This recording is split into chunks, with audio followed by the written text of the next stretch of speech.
evening. How you doing? It's Middle-Aged Gamer Guy here, also known as Mags. Welcome to the show. We have got another bumper show for you this evening. How is everyone in chat? Hope you are doing well. Let's see who's here. Let's go through the roster of people. Danker Inall, getting his kit set up. Mr. Dan Game Tank, good evening. How are you? Gozzo, how you doing? Welcome. Can we get a shout out for Gozzo as well? Because he's our community member of the month. Don't forget. Gozzo, have you had your code sent to you? Let me know in chat. Because I think Jesse was sorting it out for you. So let me know. If not, I will make sure that will be sorted. And Gozzo, I'm sure, will be streaming tomorrow evening, if I've got that right. That will be his next stream. So go check him out. Because he's always here supporting us. So you need to go support him because he's a great guy. There we go. Ben, good evening. How are you doing?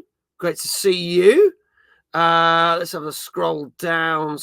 Flame, good evening. How are you? Welcome on in. Great to see all of you this evening. Don't forget, folks, it is September. We are vastly getting near our goal to hit 100 subs for a month because we're trying to basically trying to do the Partner Plus program. No, the Plus program. Something like that. I don't know. I always get that wrong, which basically means get a better deal on subs. But you can get 25% off all subs this month. And for the last day today, you can get 10% added to 300 bits or more. If you want to donate 300 bits to the channel, Twitch will give me an extra 10%. And if you want to use the power-ups in the chat, such as Gigantify my emote, show my message, celebrate, stuff like that, they will also add another 10% to that. In fact, they actually did a bonus yesterday when Danka did it. They gave me 20%, which was nice. It just appeared randomly, which was cool. Flame says, doing good. I hope you're doing well. I'm doing very well. Next live stream will be tomorrow. So go check Gozza out tomorrow. Obviously, it's been a crazy week for games. A lot of games and a lot we couldn't fit in. So there's a lot I'm going to mention near the end. We've got 8 games for you. And obviously, I can't do that myself because there's been a lot going on. And I've hardly been here the last week with everything going on. So please do welcome my co-host that knows the most. It's the one. It's the only. It's Mr. David Jones. Evening, mate. How you doing? Evening. I'm very well. How are you? Not too bad, thank you. Evening, everyone in chat. Hope you're all doing good. Look, see, started already. Thank you. There you go. The Dave love. Exclamation Dave in chat. There you go if you want. The Dave, says Mr. Game Tank. Gozzo says, I got the PC Game Pass code. Cool. I will send you I will chase up the merch code then, my friend. We will sort that for you and we'll try and get that sorted by tomorrow. So, Dave, what have you been playing, dare I ask? I've got a feeling we might have been playing the same thing. Yeah, I've been pretty much playing the same things I've been playing over the last couple of weeks, really. So a bit more Company Heroes 3. Still having fun playing that carp on a Sunday night. Playing a bit more of Astrobot. Getting quite far into that now. I think I've done the first 2 main worlds where I've got everything in those ones. So I found got all the bots from them. I found some of the little secret worlds as well. Got to those. So partway into the 3rd world now. Thoroughly enjoyed it. Fantastic game. That's spookily where I am. I've just beat the boss for the 3rd one, but I've got to go back and get a few of the collectibles. But I've done all the secret missions.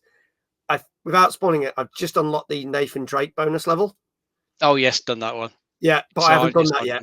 So I've kind of gone other way around. Like I've gold flagged the things around it, but not done that. So we're very quite in the same place to play it. But it's such a joy to play. It's such a joy to play. It's shocking. The levels are so well designed. It just controls beautifully as well. Yeah, I can't fault it at the moment. No, I can't. And it's one of those games where I've had a lot of games recently where I could go back and try and 100% it. I just can't be bothered. And this makes it a joy to play. Dan's actually completed it, and he says it's on his 2nd playthrough now. Fair play. It's so good. I'm actually going to go back after that and finish Astro's Playroom because I only ever did half of that. And I started replaying it last week. Before I started playing Astrobot, so I will probably finish the main game and then go back and do Astro's Playroom. It's really worth finishing. I love that. I love finding all the hidden stuff in that one as well, like all the old sort of PlayStation history that was dotted around there. That was all really, really cool. Yeah, so well worth revisiting that one. So good. Anything else you've been playing? Star Wars Outlaws still plodding along with that one, which is generally pretty good. You know, I think probably if it wasn't Star Wars, I might not have bothered or hung around quite long. But I think it been heavily Star Wars, obviously. That's kept me coming back to it, so I'm still enjoying it mostly. If you get a few little bugs here and there, for the last couple of times I've loaded into the game, the character keeps saying this bit of fucking dialogue that I've already finished. It's starting to get a bit annoying. Oh, come on. I finished that mission. You're not going to get paid anymore. Shut up. Let's just carry on. But every time it keeps repeating. So it's still got a few little bugs. But yeah, it's nothing major. I think if they get one more patch out, that should be pretty much where it is. So I haven't touched that in over a week now because I want to finish basically Astrobot and then go back to that.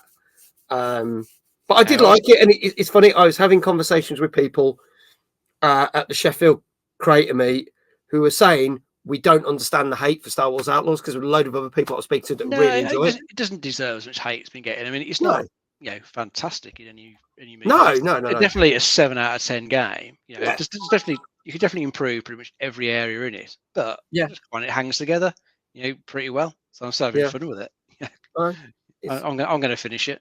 I think I got it on Ubisoft Plus, so I'm trying to finish it within the first month. So I've only paid. That's one of the reasons I'm ploughing along with it at the moment. So okay. Finish it. So I'm getting there.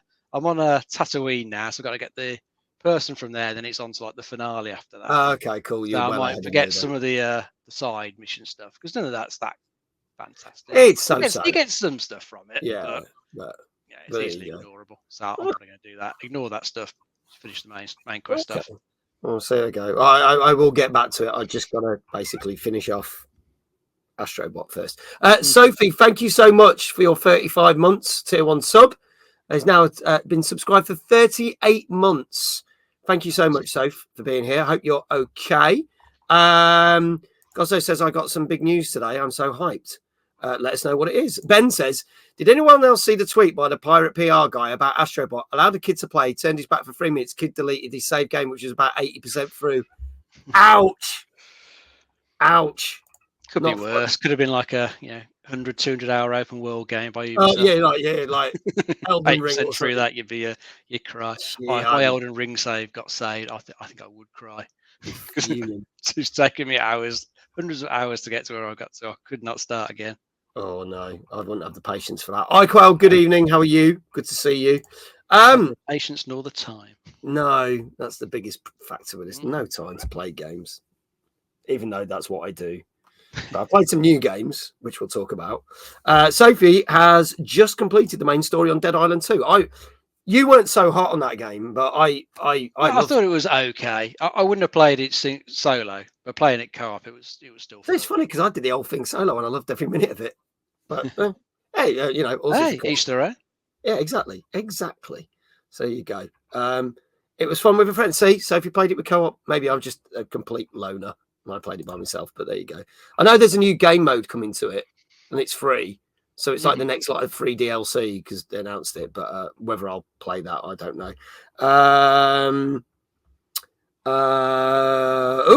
Gozzo is allowed to use Uber taxis. That's his first bit of good news. So we can get to places.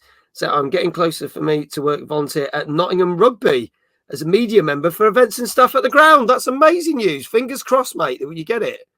Fingers crossed that you get to do that. That sounds really cool, getting to work with the media team for a rugby club. Maybe Mag just has no... I think that's what it is, Soph, clearly. Clearly. I have no friends. I have no life. Hence why I'm on this screen like this that you're watching on right now. There you go. Permanently 24/7. No, I'm not 24/7. That would be bad. But there you go. Right. Should we move on about my sad little life and bring in our guests? That's it. It's made it more cheery. Yeah, something a bit more cheery. First time on the show. Really appreciate. I'm going to open up. I'm going to be completely open about this.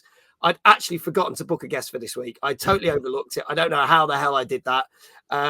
Thank you, Sophie. Referring to me. Thank you. This gentleman was going to step in for us a couple of weeks back when one of our other guests dropped out, but it was like all got sorted in the end. So I was like, right, going to give this guy a shout. I was like, first chance, come on. I'm sure he wants to be on the show, and he definitely does want to be on the show. First time on, please go up for MYKLMantis. Hello, sir. Hello. Welcome on in. How's everyone doing today? Very well. How are you? I'm okay. tired, but you know the reasons for that. I do. I do. Yeah, I'm good. It's been a bit nuts. You've been doing some super mega long streams, which is like... It was only a short little 25-hour thing. Don't worry about it. So for those who don't know who you are, and there's people saying hello in chat already to you, and all your links are now just appeared in chat. Tell everyone what you do and the kind of content that you make. My name is MYKLMantis. I have hair on my balls and I stream. That's the easiest answer we've ever had, ever. No, I'm a tarot reader, variety streamer, Stream Raiders, Captain TV partner, because they changed the name of that. And I just play all things fun, really. Nice. Yeah, that's all you need to know. There you go. Also, you've been involved with something that we've mentioned on for the last couple of weeks, which I didn't realise had just finished. So that's slap wrist on me. That's how time goes. But obviously, you've been also involved with the Twitch non-Olympics with quite a few of our friends that are involved in that, aren't you? So you've been doing some behind-the-scenes work as well, haven't you? And you've also been involved with some of the games as well. Yeah, that is true. I tried to change the name, but Johnny was having none of it. After some potential copyright issues, we didn't realise that the word Olympics was copyrighted. Oh. So we had to change it to the non-Olympics, or as I tried to call it, the no-Olympics. I mean, the no-Olympics would work. Yeah, it's like they're not going to want that, are they? No, that's very true. That's very true. Danka says, loves your display. Oh, me. Sorry. Who? Woo! My head just exploded. Sorry. But yeah, Danka says, love the display behind. There you go. Thank you so much. There you go. Sophie, thank you so much. She says it's a flying visit. I appreciate you popping in anyway. Yeah, feel free to DM me, Soph. It's absolutely fine. I got in trouble for using Olympics once on a shopping TV channel. Dan used to work for some shopping channel. Yeah, you sealed that tight. Did you have to change that when you were halfway through the event? Or was it that just before? Yes, somebody had come into Johnny's channel when obviously he was live. Yeah. And it said, "Oh, do you have permission to be using like the rings as a logo and the word Olympics and stuff?" And he was like, "Well, no, it's like we changed the colors of it. Like, I don't see what the issue is." But apparently, Olympics reached out to the charity. Oh, and I just do want to say this: the Paralympics is currently on. Yes, and we are raising money for a charity that helps disabled gamers. Yeah. And they messaged the charity halfway through this event and said, this needs to be shut down. Wow. Yikes. So, yeah. I will say this. Olympics. Yeah, I will say this for you. Motherfuckers. Yeah. I mean, I wasn't going to do it, but it's your channel. Feel free. Yeah. No, I've fuck you. Like, I mean, if they did go for it and they did shut it down, that's not a good look for them. It's midway not through the Paralympics, is it? It's not. There you go. It's why Hanna-Barbera had to change Laugh Olympics to something else. Did not know that either. So there you go. Manic, good evening. How are you? Says, hey, how was stream? So far, so good. Welcome to the show. But yeah, so, well, do we know roughly how much they've raised, or is that getting announced tonight? Currently, as it stands, £3,189. Nice. The goal initially was £1,000. Oh, so they smashed that. Yeah. That's brilliant. Absolutely destroyed the goal. Awesome.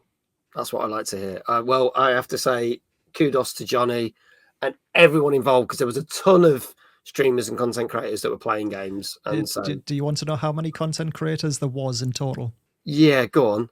Actually, you know what? Fun game. Let's do a guess. So I reckon there was about 60. Okay. I'm not going to say too much. Dave? I'll go for 45. 45, okay. Should we see if the chat wants to guess? Chat, have a guess. How many streamers in chat? Yeah, go on. There we go. Manic's happy. He's found out that Overwatch 2 is on Xbox Game Pass. Possibly the only person that's actually happy about Overwatch 2. But there Matt says 78. Ben says, I'm not guessing. I always get it wrong. Manic says 25. Dan says 80. 6.5. That's a bit weird. Aurelian, 120. 69 had to. There you go. Somebody had to. Somebody had to. That's fine. And they are correct. It was 69 streamers. It was 69. Oh, awesome. Actually 69. Sweet. Amazing. That's brilliant. Well done. Tell you what, can we give Danker a shout out? Because he said 69, so might as well. There you go. 69, dude. There was originally 51, but then when the times got announced, some people dropped out, other people came in, filled in. Some people played week 1, some people played week 2, and we just ended up with 69 streamers in total. That's flipping excellent. Oh, well, shout out and kudos to every one of those streamers for helping raise over that £3,000, which is awesome. So there you go. Yeah, really is. So shall we crack on with the show, ladies and gents? Yeah, let's do it. Let's do it. Dan, if you don't mind, chuck Mantis's links back in the chat. Please do go follow Mantis. His Twitter, his Twitch, all these other socials are on there. So please do give him a follow because he's very kindly being a guest on our show. But we are going to crack on. There they are. Thank you, Dan. We are going to crack on with our 184th show.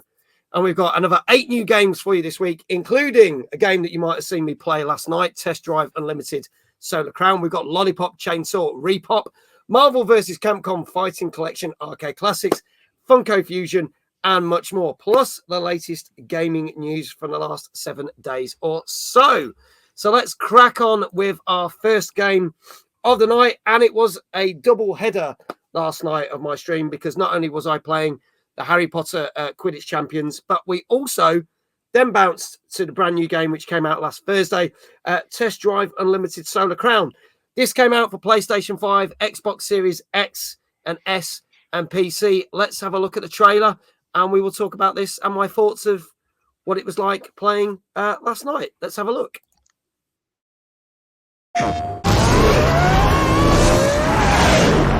Life's about choices. In a world where you can have it all. What mark are you making? Choices define you. Shape you. Make you. The clothes on your back. The defiance in your step. Your choices tell the world who you are.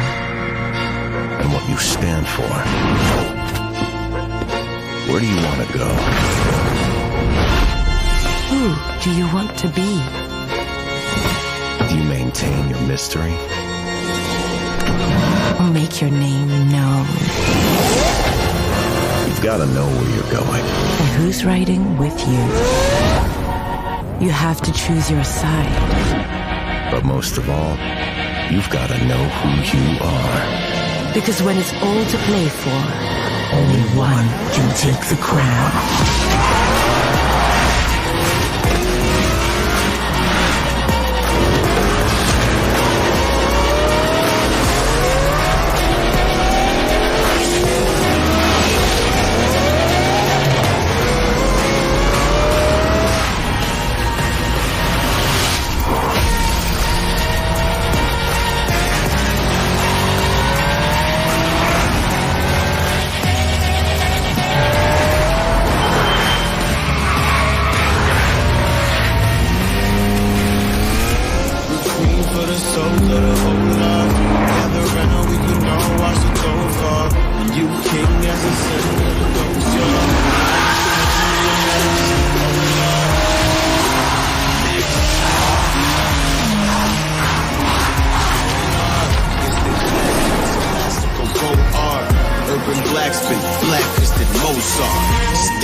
in a pool of your cold blood. Suffocate dumb kings, nothing in lungs. Hold your breath, I'm the air for the all the stars and galaxies address me as your majesty. Radically throw you in the fire, purifier. I'm the sire,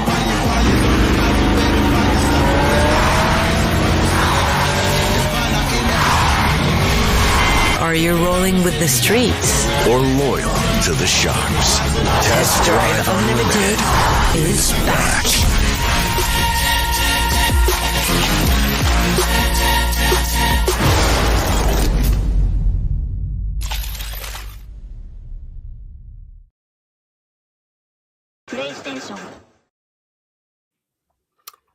There you go. I think that trailer could actually been cut down by a minute and a half. You get rid of all the live action shit, it would have probably been a far better trailer. But there you go.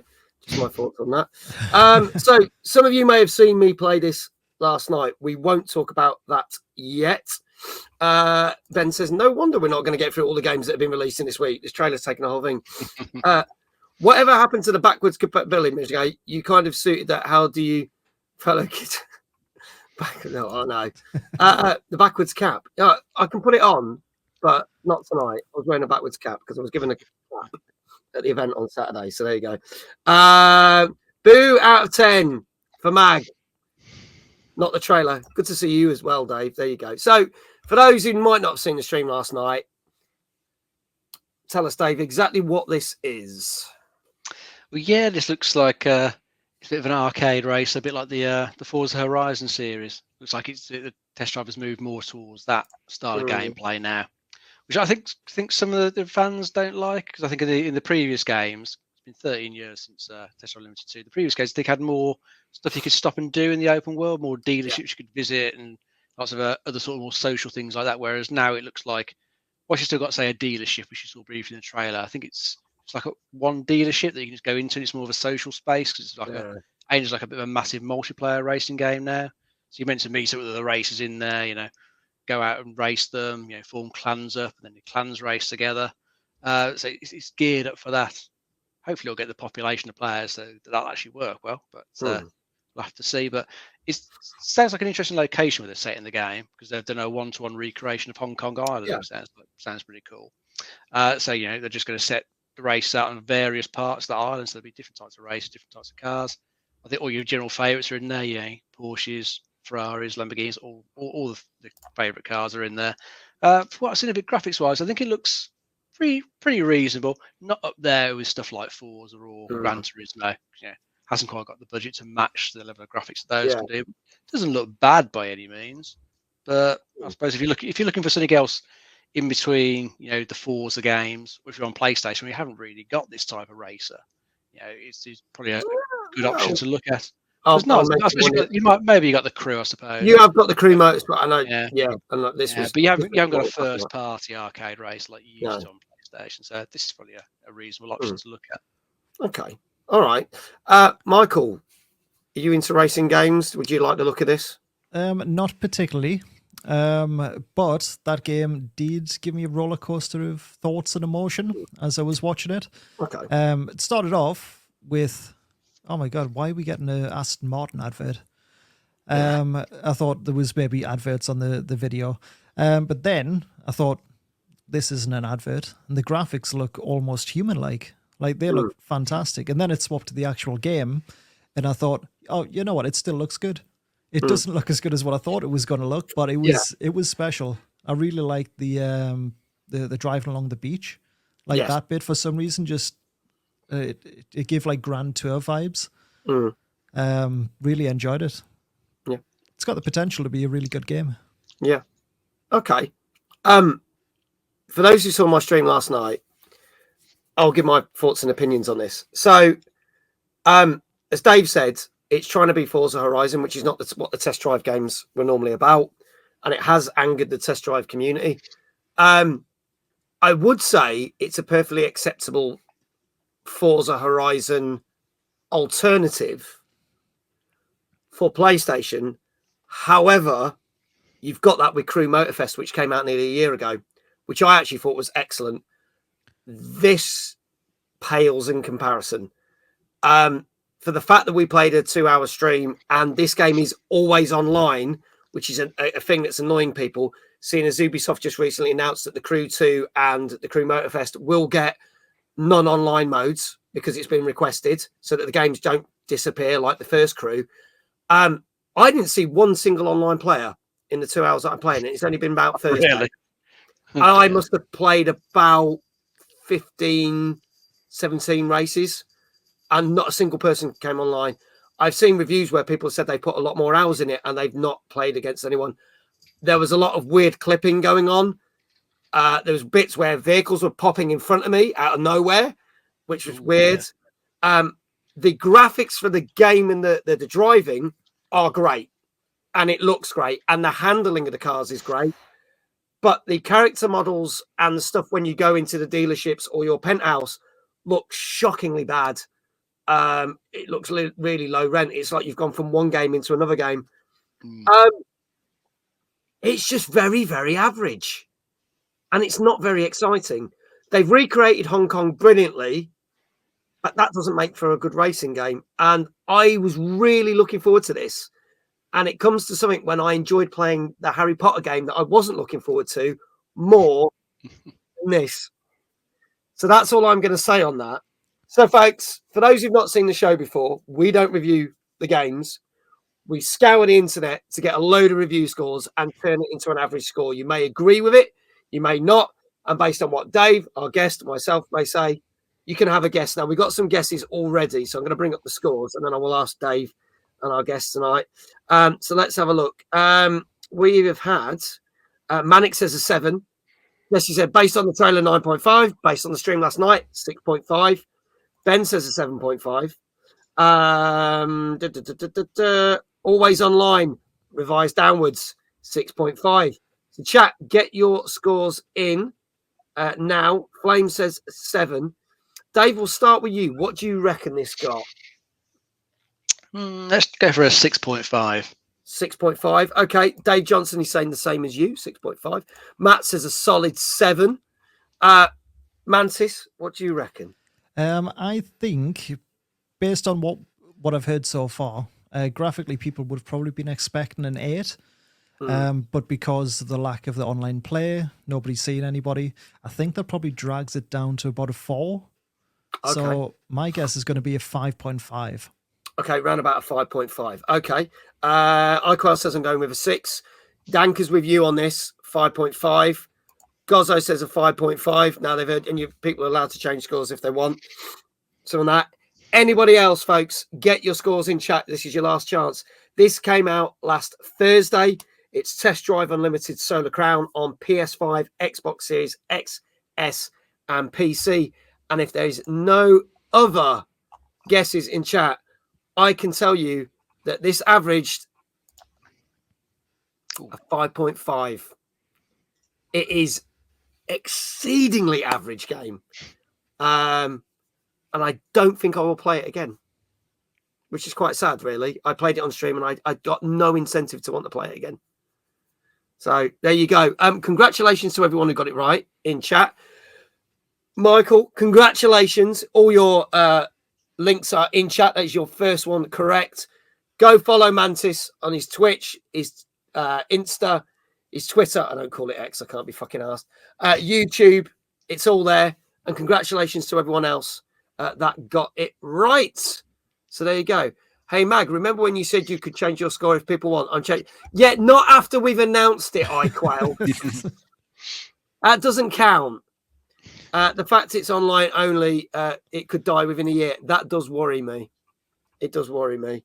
Apparently, they've got big plans for it, but it is a bit of a broken mess at the moment. I even had a thing where it was telling me I hadn't done a race. So I went back to it. And when I got to it, all the menus just freaked out constantly when I was near that race because I had actually done it. But it wouldn't stop doing it. And I had to move away from it before the game kind of went back to normal. It just went. Yeah, needs a patch or two with the sound of it. Hopefully they'll do it. They have got a roadmap on the Steam page of what they're planning to do for the next 6 months or something. So I think they'll pull it back. A bit more love and care and attention. They could possibly bring it back, but it's not had a good launch. Good job. It's not planes. It could be Concorde. But I think this will last longer than 2 weeks. But there you go. Just do what I do and declare a score and then pretend you always get the right answer and shout yourself out. I haven't been wrong once in 2 years. Even Dan, who's doing all the shout outs, goes 5.5. Dan, I'll give you a shout out. Hang on. Might as well, even though you've cheated as well, because done that. But let me do that. I'm going to give Dan a shout out, our mod. That's hilarious. There you go.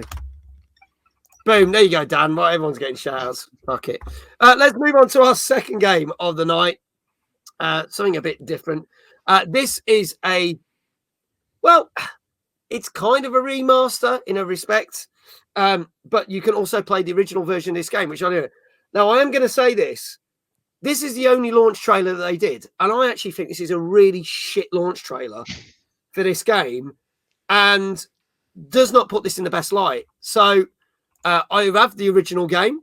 I've got a copy on Xbox 360, and this came out also last Thursday on PlayStation 5, Xbox Series X and S, and PC. And this is Lollipop Chainsaw Repop. Let's have a look at the trailer for this.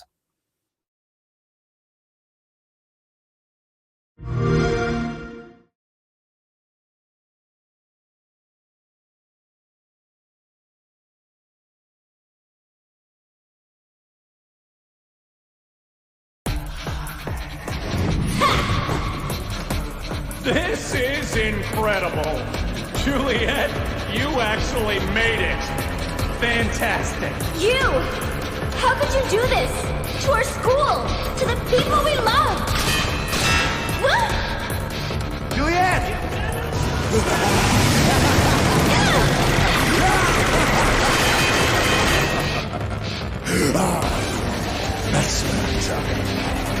And I've been getting so lonely since you've been wasting all my dark purveyors. Poor Lewis here is the only one left. And there's about to be none. Bring it on, douchebag! I'm gonna F you up!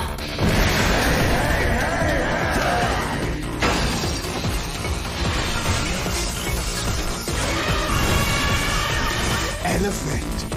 Rock!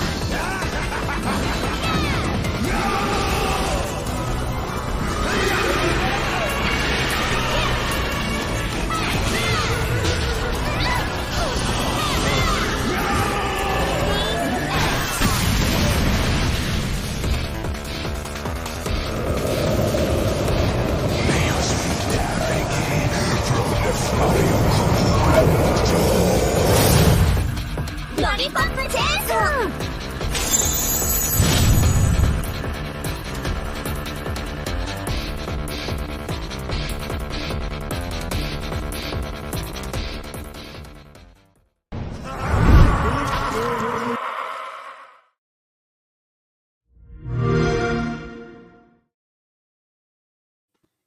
So there you go. As I said, not the best trailer. I remember when they did a hell of a lot of promotion for this when this originally came out, and the trailer's really good. And I'm like, this was the only launch trailer. Why? It doesn't really tell you a lot about the game, and that's right near the end of the game. It kind of spoils things in some respect. But Dave, yeah, I thought it was a weird choice. Dave, for those who don't know what Lollipop Chainsaw is and why it's now had a repop, as they called it, please do explain. Yeah, well, this was originally out in the 360 and stuff back in 2012. It's a bit of an over-the-top action-adventure hack-and-slash game. Doesn't take itself too seriously, as you could tell from what was going on there. You're playing a character of Juliet, who gets caught up in a zombie outbreak on her way to school, and she has to save her boyfriend who's been bitten by a zombie. She has to cut his head off, do some magical chant to keep him alive, and then try and find a way to ultimately save him and get rid of all the zombies that are there. And from what I've seen of it, it just looked pretty over the top. Lots of like mad stuff going on, but it just looked pretty good fun. I missed it back in the day, so I've never actually played it. Right, okay. From what I've seen of it recently, it looks like it could be quite good fun. I think they've changed a few little bits and pieces with the new version. I think it's got a couple of modes, like an original mode that keeps more of the gore and stuff that was there, then a repop mode where it's a bit sort of toned down, a bit more sensitive. Yeah, family-friendly mode.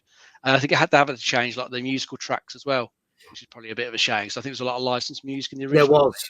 They haven't re-licensed for this. So it's got a different soundtrack. But the graphics have also had a bit of a spruce up, but I think the controls had a bit of work done to them. But I think looking at it, it still kind of shows its age a bit, even with the slight graphical improvement. So, I mean, going into this one, bear in mind that it is still that 2012 game. It is still going to be a little bit janky, but I think if you're looking for something a bit over the top and amusing, a bit of a break from all the other stuff we get these days. Yeah. Might be a bit nice change of pace, to be honest. Yeah. Okay. Mantis, your thoughts on this one? I have to agree. It's a remake of obviously the game that got released back in 2012, like Dave just said. It's for me, it's Devil May Cry meets Genshin Impact meets Resident Evil. Yeah. It's just hit the enemies with whatever weapons you've got, find your power-ups, and complete the game. There you go. Simple as that. Yeah, sorry, I just simplified everything there. Yeah, no, that's fine. It is. It's simple as that. It's one of those games that I think after playing something from, because this came from like the team like Suda51 and that, and after playing the amazing Shadows of the Dam, which is also getting a remaster very soon, I believe, if it's not already out, I love that game, and I played this, and it's not as good. It's fun, but it does overstay its welcome, and I found that when I got about 3/4 through the game, I was just wanting it to end because it doesn't really do anything new. And even though the soundtracks was fantastic, especially the bit where you take over a combine harvester and chop up zombies to "You Spin Me Right Round, Baby, Right Round" by Dead or Alive, which you probably don't get in this new version. It was a perfectly fun game, and the humor was very good as well. There was a lot of funny jokes in it, but it got to a point where the gameplay did get stale. So I enjoyed it, but it's never going to be up there in my like games of all time. But I'm glad I played it in that respect. He says, so don't mention Genshin Impact. He starts to twitch. So there you go. I believe the original producer didn't endorse this remaster. I believe that's the case. I like both. I prefer Shadows. I prefer Shadows Down. I thought Shadows Down was excellent, and I'm looking forward to that when it gets to the remaster and that. So people already started putting scores in the chat. Let's have a look. Manic is coming in with an 8, and Gozzo says a 7. And I'm going to start with you, Mantis. What do you reckon this got? I think it's graphically not brilliant, like you said. Yeah. But it's going to hit the nostalgia for the gamers who've been around for long enough to remember. Yeah. So I'm going to say a 6.9. Okay. 7. Yeah. For the sake of points, but yeah. 6.9 out of 10. Okay, cool. Ben saying a 7. Gozzo says he's heard that this version is not as good as the original. It's probably because it's missing certain things, but there you go. Flame says a 6.5. Matt says a weird 7. Icon's like a 7, I think. So people are not quite sure. Dave, what say you? I'm going to go with a 7, mate. Going for a 7. That's sort of average level. Yeah. Okay. All right. It's going for a 7 as well. Okay. Last chance, people. Get your scores in chat. Dave says 6.5. This is Lollipop Chainsaw Repop, which came out last Thursday and is on PS5, Xbox Series, X and S, and PC. Or you could get the original on PS3 or Xbox 360. There you go. If there are no more scores, Jesse's saying a 5. Okay, coming in with a 5. If there are no more scores, I can tell you that when this originally came out, it got scores of pretty much 7 out of 10.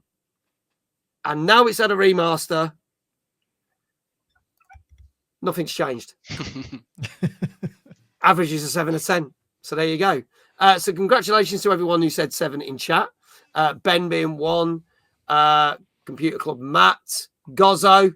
Danker. Well done for getting that right. Mantis. Congratulations. You will get a shout out as well. 2 for 2. Because obviously 6.9. Round it up. 7. Automatically qualifies. And Dave, you got your first one right this evening. So for those who don't know, you can do exclamation Dave in chat to shout out Dave. But also, because he doesn't stream, we've got to find a different way to shout him out. So, Dave, how would you like your first shout out of the evening? You can start with a bit of spinning on your chair, mate. A bit of spinning in the chair. Quite apt. When I said, you spin me right round, baby, right round. Indeed. There you go. Good say we've done a full circle. It is. We have. Let's do a Dead or Alive a bit. Well, how does the bit go? It goes, I want your love.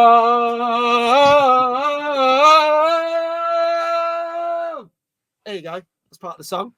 Beautifully done. Very apt. There you go. I am dizzy as fuck now as well doing that. So there you go. Just going to claw that back. And congratulations to everyone who got that right. Moving on to some gaming news. Dave just said, I quit. That made me laugh. The timing of that was brilliant. He's like, I quit. I can't handle this. We've not had a perfect score guess this year. This could be our first. Fingers crossed for Mantis. Yeah, no one's got 8 out of 8 or 6 out of 6 or whatever we've done. Jesse has just quit. Okay, so most of the team are quitting. That's good. I will. They do that most weeks, there, don't they? Yeah, they do, and then they come back and then I sing again, and then they leave again. So moving on to our first news story. Now, obviously, last week we talked about the fact that the PS5 Pro was announced, and oh my God, what a great deal you get for 700 quid or $700 or 800 euros, which makes it more expensive in Europe than here, because not only do you not get a disc drive, but not get a fucking game stand with it. However, Sony have basically stated why they have justified the very high price of the console. And you may agree with this, or you might just say, like I said last week, fuck you, Sony, because they've stated they can charge the $700 or £700 or 800 euros or whatever, because there is a lack of competition. Xbox is not selling well. If anything, Xbox are on the downturn big time, and we'll talk about that a little bit later on. And obviously, the Switch is coming to the end of its life. Therefore, they are confident that people are going to basically buy this. Now, what's interesting is IGN did a survey.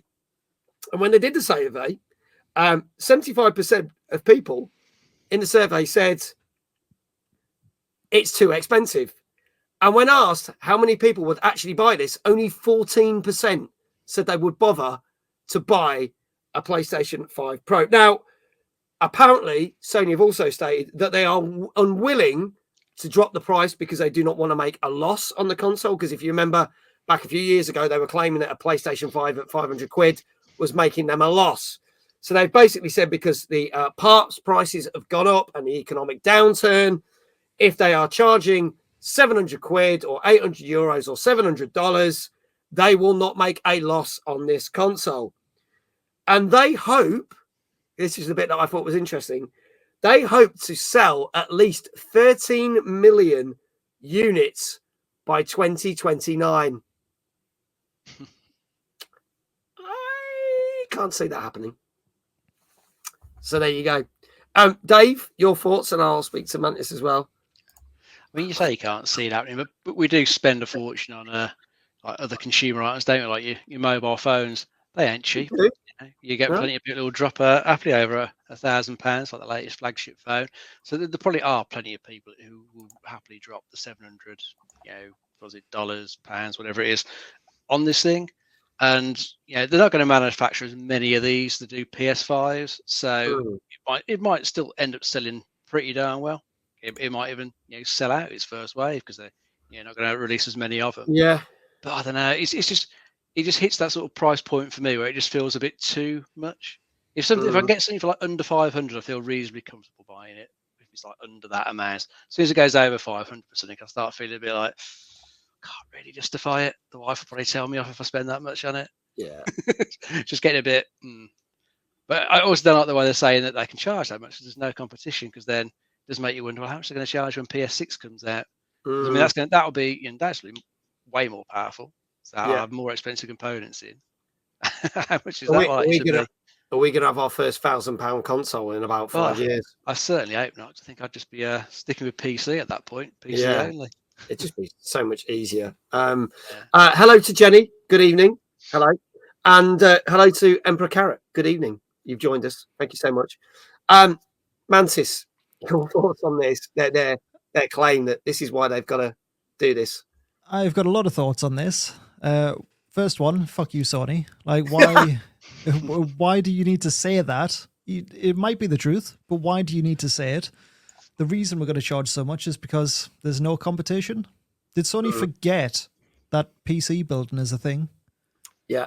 Because, and I'm going to say Jay's 2 cents. I don't know if you guys know Jay's 2 cents. Oh, yeah. Watched a few of those. Yeah, YouTube, absolutely fantastic. Probably one of the best tech YouTubers on the platform. He built a PC that would match the specs of the Sony PlayStation 5 Pro. Yeah. For the same price. And it kicked the dick off the console. He did say, because the Sony Pro, the PlayStation 5 Pro, doesn't come with the stand or with the standard. Yeah. It's an extra $30 for that stand. Yeah. So he added, because obviously you're going to need something to stand it up. Yeah. He added $30 onto his PC build as well. And he was able to do the 4K, which the PlayStation Pro says that it can do at 30 frames per second. The PC was running it at over 60 frames per second for the same price. So for cheaper, you could get exactly the same in PC. So I think all Sony are going to do here is ignite the world for PC gaming, which means Microsoft wins. Yeah, Xbox. So if they're talking about no competition, but at the end of the day, that is your competition now. I think it's just the craziest move of all. I really do. They didn't do a very good job of selling it, though, did they, on that show last week? No, not at all. They didn't really show any compelling games, did they? It's just stuff we'd already seen. And the YouTube video was so poor quality you couldn't see. Well, and this is the thing. A couple of people pointed out there was quite a lot of games that are going to be getting the upgrade touch, like things like Alan Wake 2 and some more like recent games, and then games back in the catalogue like Ratchet and Clank Rift Apart. But then they were showing footage of Jedi Survivor, which is over a year old now. But ironically, Jedi Survivor is getting released on PlayStation 4. So it's getting a PlayStation 4 release, like literally this week, like it's out. So like, why use that to promote things? Why not use something better? It's not, there's no games that are really pushing the boundaries. No game has actually pushed the boundaries of a standard PS5 yet. So why the fuck they're doing this, I don't know, because they're really not. They ain't gonna play anyway. Let's move on. Basically, they're greedy fucking bastards. That's all you need to know. So there you go. Go buy a PC, it'd be better. Or buy original PS5, because it's perfectly fine. And it will last you probably another 8 years. And it comes with a stand. Comes with a stand as well, yeah. And a fucking disk drive, believe it or not. There you go. Does it still come with a stand? It did originally. My one came with a stand, but I don't think the refresh did it? Did it probably not? Doesn't know. The refresh. I think the refresh one is separate. Oh, okay. I think that's right. Well, maybe check some of these refurb ones that are going on sale. You might get a better deal. Adam, good evening. Hello, how are you doing? So they are galvanizing competition to be better. Like how Mag has compelled me to hire Jesse, Dan, and Dave to make time. Shut up with Time Moy. It doesn't fucking exist. Shush. My PS1 still works. I'll just play that. Even better. Jenny says, Jenny's PS5 has not got a stand with it. There you go. So that clarifies anything. Anyway, as I said before, fuck you, Sony. Let's move on to our next game. This came out also last Thursday. This is out on PC. This is called Hollobody. Let's check it out. She's still out there, Tax. Somewhere. Scared and alone.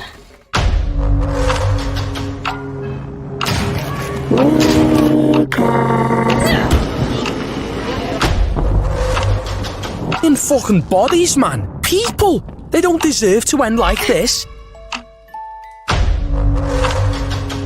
I guess I'll see you after. Hey, we're doing this on our terms, not theirs.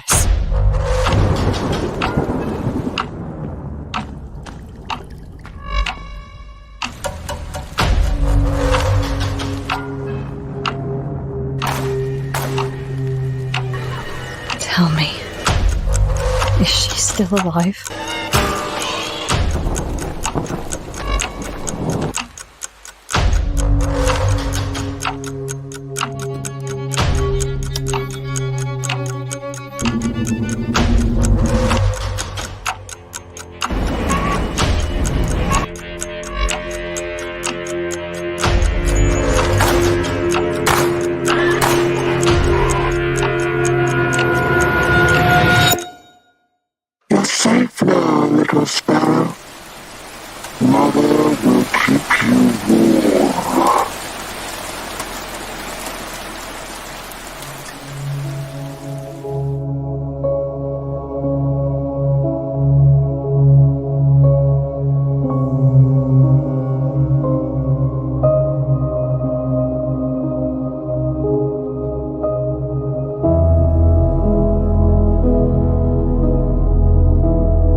There you go. That is Hollobody. Now, I'm getting some, obviously, more futuristic Resident Evil vibes with this. And also a game I played quite a few years ago on this channel, which has got a sequel coming out very soon, which is called Tormented Souls. So that kind of vibe to it, like the original Resident Evil kind of thing, Dave. Is that kind of where this is going? Yeah, that's right. It's trying to capture that sort of PS1, early PS2 era of survival horror games. And this one is set in a bit of a futuristic sort of Britain, I think it's meant to be. Yeah. Your character is searching for her partner who's gone missing in this exclusion zone. She's like a walled off part of this city. And as you're trying to like search for her, the flying vehicle that you're in crash lands in this walled off exclusion zone. So you've got two objectives once you're in there: find your missing partner, find a way out of this walled city. And from what we could see in the trailer, I thought it looked pretty decent. It looked like it's doing a good job of catch that survival horror vibe. And it looks like it's going to have some of the sort of classic sort of style puzzles you got there. There's a weird ones. You got to find some strange object to put in something else to unlock a door. You're going to have to manage all your ammo as well. Try and take these enemies out, but not piss away your bullets like you can easily do when Sneak say jumps through a window, gets a crap at you, and you release a whole magazine at it. I think it looks pretty cool. I've got a soft spot for that era of survival horror because I love those on the PS1. So it's something I probably would have a look at some point. I'll put it on my Steam wish list so I don't forget about it, and probably at some point I'll have a gander at it. Yeah, I'm intrigued by this. Again, like you, Dave, this is right on my street. I would play this. I would give this a go. Mantis, your thoughts on this one? 100% give it a go. It's very Resident Evil, which I've never played any of the Resident Evil games, but this one, I don't know, it just caught my eye. There was something special about it. And I know quite a few people in the horror streaming community, and they are excited for this. Nice, okay. I would like to play this. I don't think I'll fit this in my Halloween schedule, but maybe we can get a copy somehow and squeeze it in somewhere. I don't know. We'll try. But it looks good. I like the look of this. Got a couple of scores in chat already, so let's have a look. And Adam said earlier, how am I doing? I'm doing good, thank you, Adam. Thank you for asking. So there you go. Danka says a 7.5. Manic says an 8. Gozzo says a 7.5. Ben says an 8. There you go. 7.58, 7.58. That's interesting. Flame says a 7. I just want to see you crap yourself on jump scares. Thanks, Ben. Dave, bounce back over to you. What do you reckon this one has got? I'm going to try an 8 for this one. Go for an 8. Okay. iQual is also saying a 7. This is right up Matt Street as well. Awesome. 8.5. Mantis, what do you reckon? I was going to go 8, but to keep things interesting, I know Dave just went 8. I'm going to go 8.5. 8.5. Okay. Going with what Matt says there. Okay. All right. Last chance, folks. Get your scores in chat. This came out last Thursday on PC, and this is Hollobody. And if there are no more scores in chat, Dave just sneaks in there with a 7.5 just before I was about to announce the score. I can tell you that this has done pretty well, and this does. He says, but then again, I win either way, so whatever. Yeah, whatever. Well, actually, Dave, you don't, because you actually genuinely won, because this did get a 7.5 out of 10. So decent enough. So go check it out. There you go. Congratulations to everyone who got that right, including Mr. Johnson. He didn't have to lie for a change. There you go. Gozzo, well done for getting that right. Danka as well. Those two guys are always competing against each other. Some weeks one wins, some weeks the other wins, some weeks they get them right, some weeks they don't. And it's always interesting to see how it pans out with those guys. So congratulations. Shout outs are going out now. And don't forget, folks, the people are getting shout outs. They take the time to watch this crazy little show of ours. And so give them some love back and support them. It should be cool. Ben says his next game should be called The Lies of Dave. So there you go. Adam's cheated. Adam's put 7.5 after we've announced the score. Like, that's not how it works, Adam. But nice try. If Dan's feeling generous, you may get a shout out, but there you go. But Dave Johnson, there you go. You got a genuine shout out. Well done, sir. Well done. Let's move on to something else. A bit more arcadey. This also came out last Thursday. This is out on Switch, PC, PS4, Xbox One. And it is the mouthful. That is Marvel vs. Capcom Fighting Collection Arcade Classics. Adam's like, that was the only way I could get it right by saying it after. That's fine, don't worry. Why not? Give it a try. So, folks, let's have a look at the trailer of a selection of classic arcade games brought to your consoles. Check this out.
There you go, folks. So that has got a ton of stuff on it.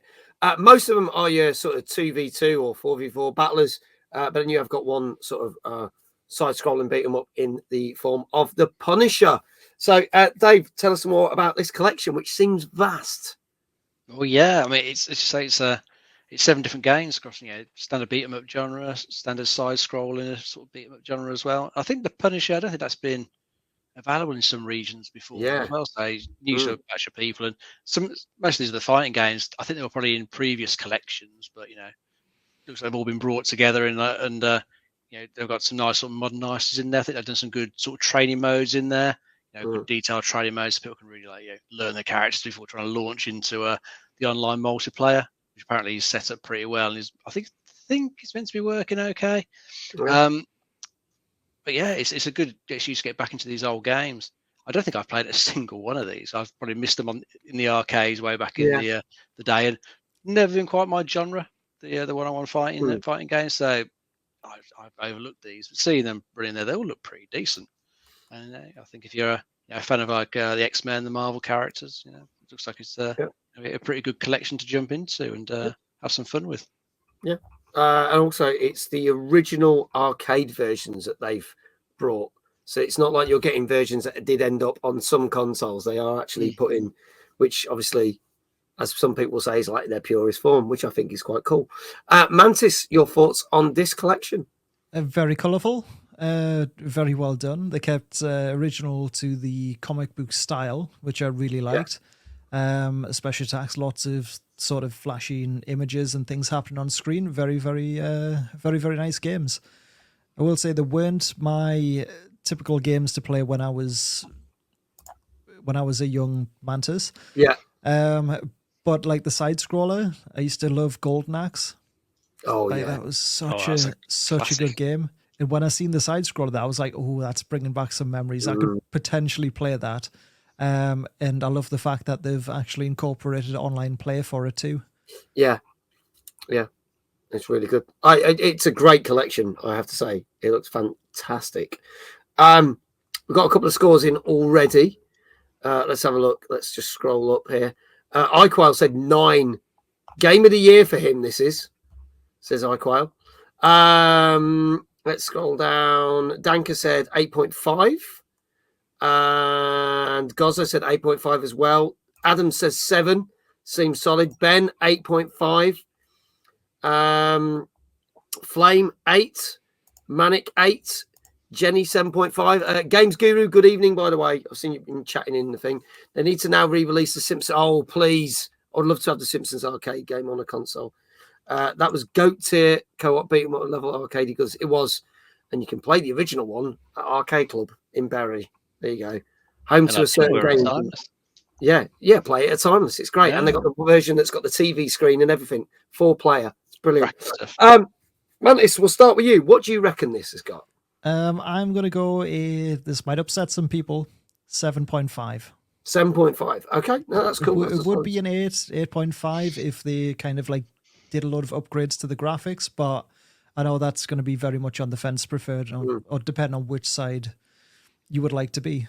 Do you want them to stay true to the old school, or would you like to upgrade? But yeah, exactly. 7.5 for me. Okay, 7.5 it is. Adam says, still yet to get one right, so maybe this is the one. Dave, what do you reckon this has got?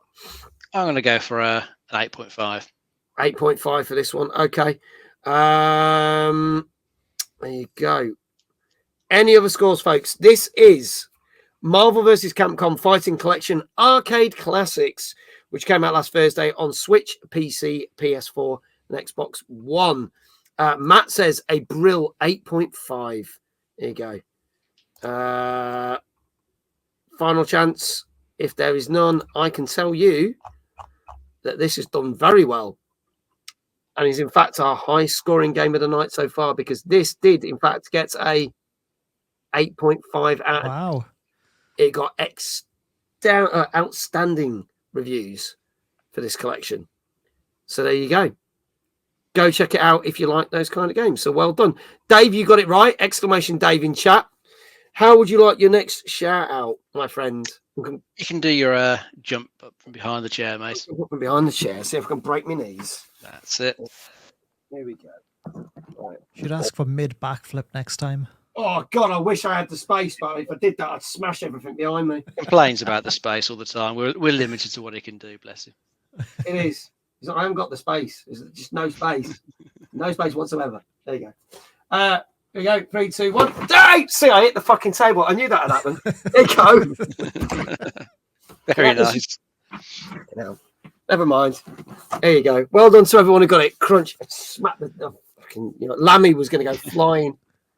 Bless it, but there you go. There you go. Right, moving on to some more gaming news. Now, we've got a story that's not so good, and congratulations to everyone that did get it right in chat. Well done. We've had more layoffs at Xbox. Another 650 staff were laid off last week. They have stated it has been mainly from corporate and support function roles. and have stated that no studios have been closed, and this means that will not affect any future games that Microsoft are working on or Xbox are working on, and no future tech that they are working on. But this does mean that since the acquisition of Blizzard Activision, we are now well into the thousands and thousands and thousands of layoffs that Xbox have done. Obviously, going back early in the year, just as they brought out Hi-Fi Rush onto PlayStation, after saying we're bringing games to PlayStation, they then got rid of Tango Gameworks, who luckily did get picked up a couple of weeks ago. So they have been saved.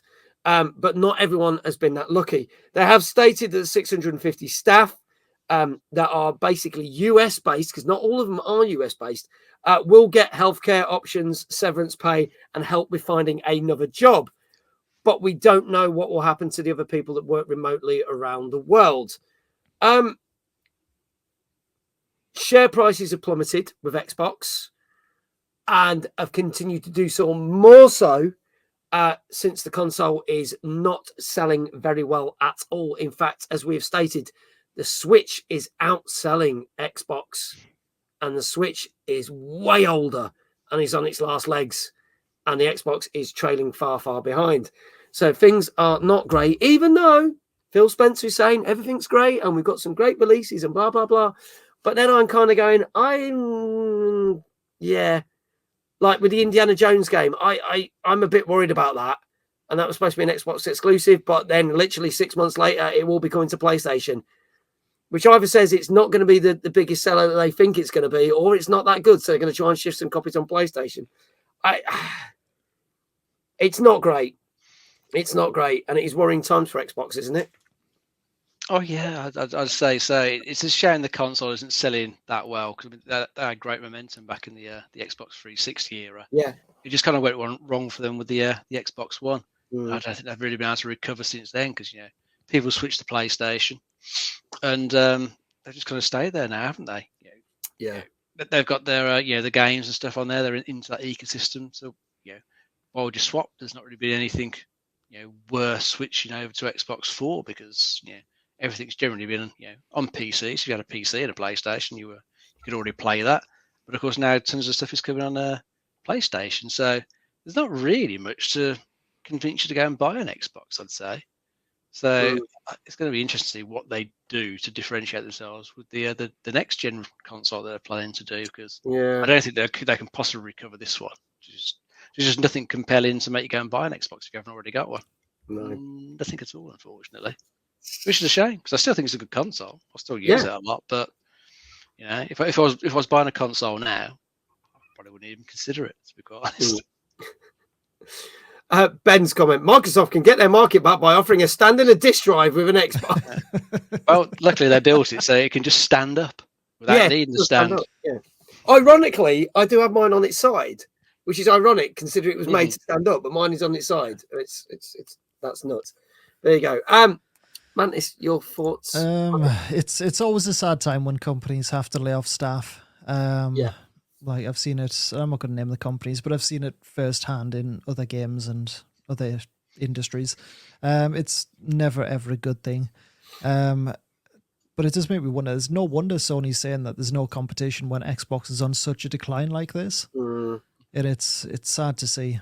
It would be nice if they could come back, if they could find a way to squeeze some things away from PlayStation again. Yeah. When I grew up, I was always Xbox.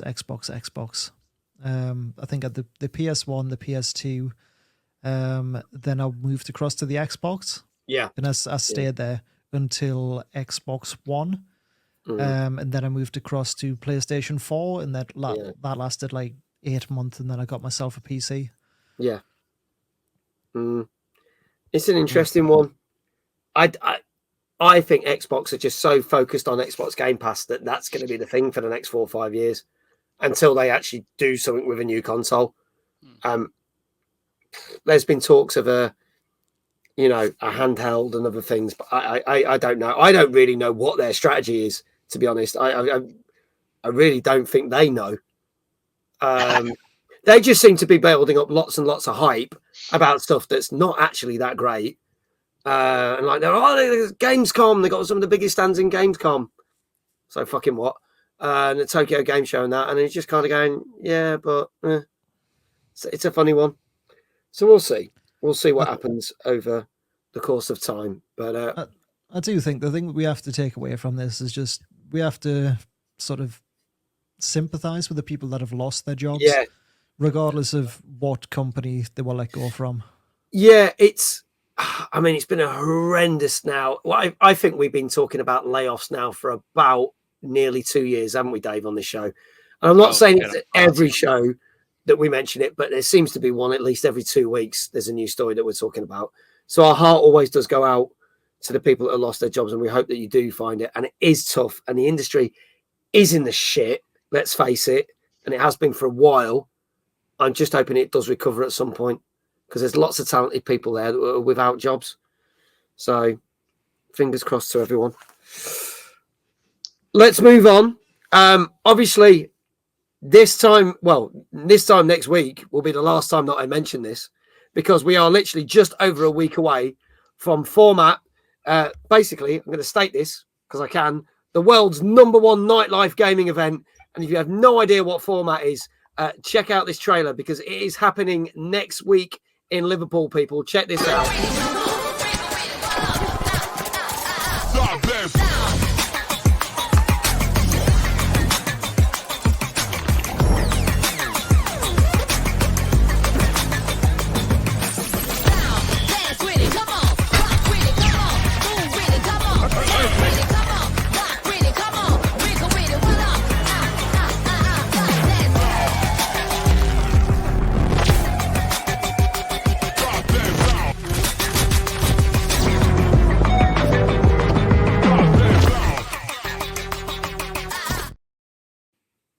There you go. Dan saying, been looking forward to this. It's going to be great.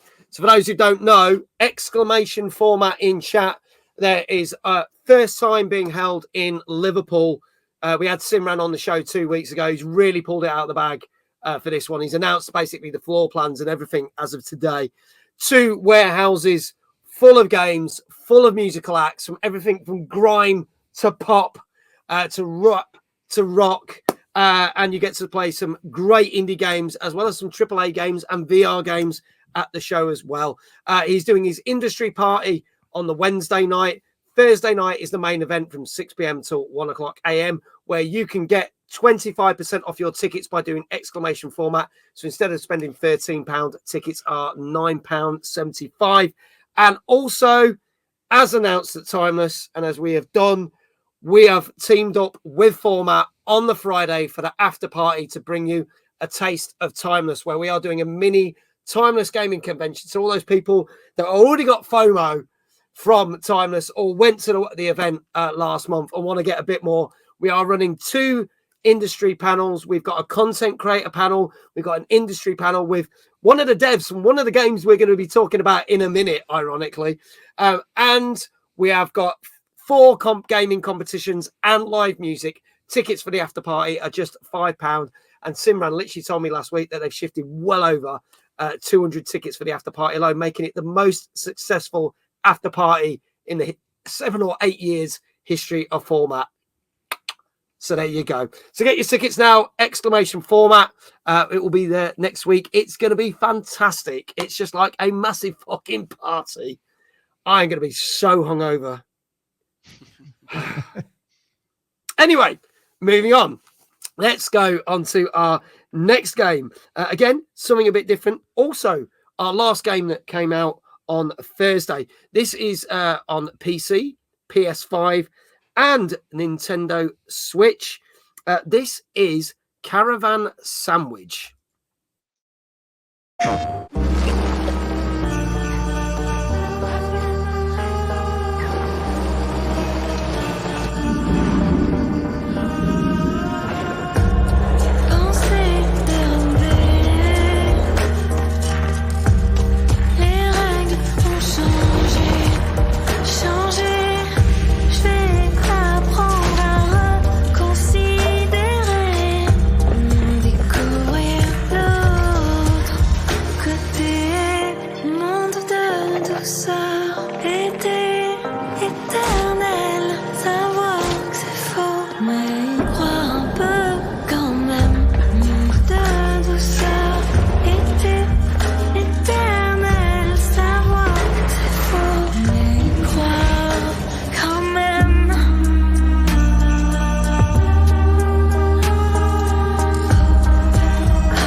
There you go, folks. That is Caravan Sandwich. And before we talk about that, I want to say a big thank you to Jenny, who's gifted a tier 1 sub, to Emperor Carrot, who's not feeling too well tonight, but he's watching the show. So hopefully that cheers him up. You've now got a month free of ads while watching the thing. And yes, PlayStation noise. We said that. So you've got a whole 30 days of no ads watching this channel. Jenny, thank you so much for supporting it. Don't forget, it is September, 25% off all subs until the start of October. And tonight is the last night that if you spend 300 bits or more, they will add 10% to the pot. No cost to you. And if you want to use any of the power-ups, channel points, as in Gigantify and Emo or any of that, they will also add another 10% to the pot for tonight. So there you go. Dave, tell us about this next one.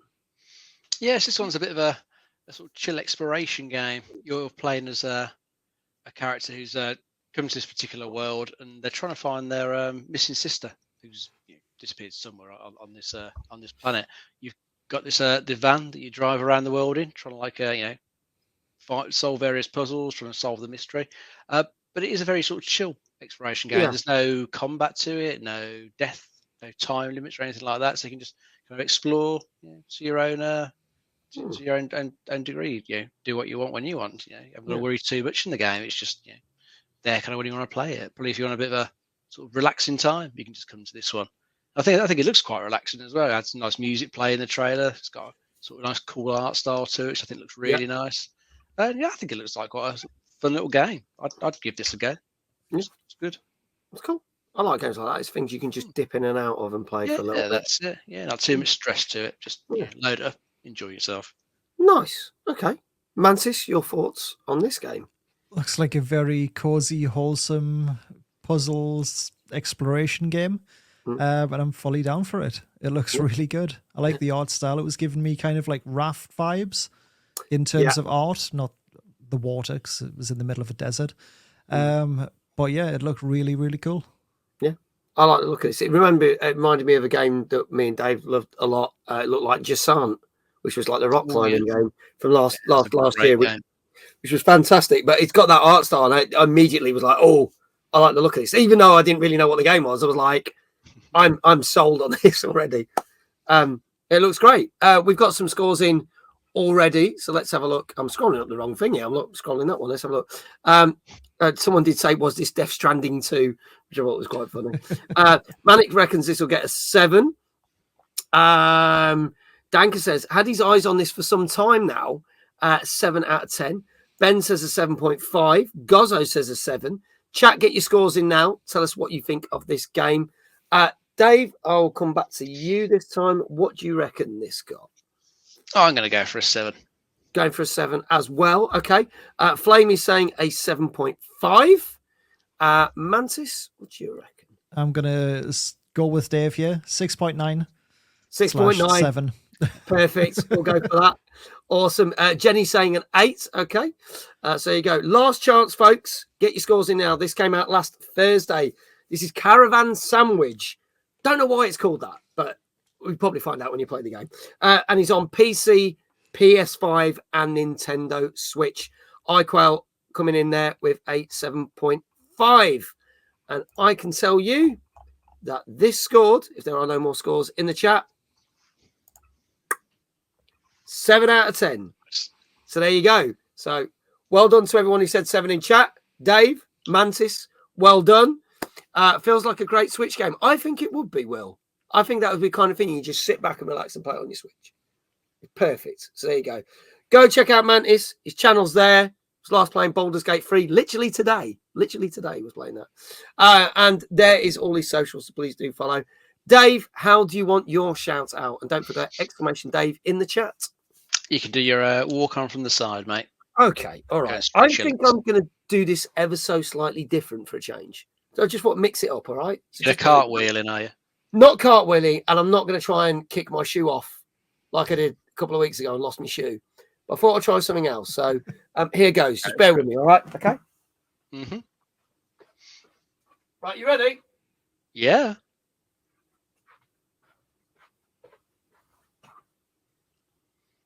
Dave!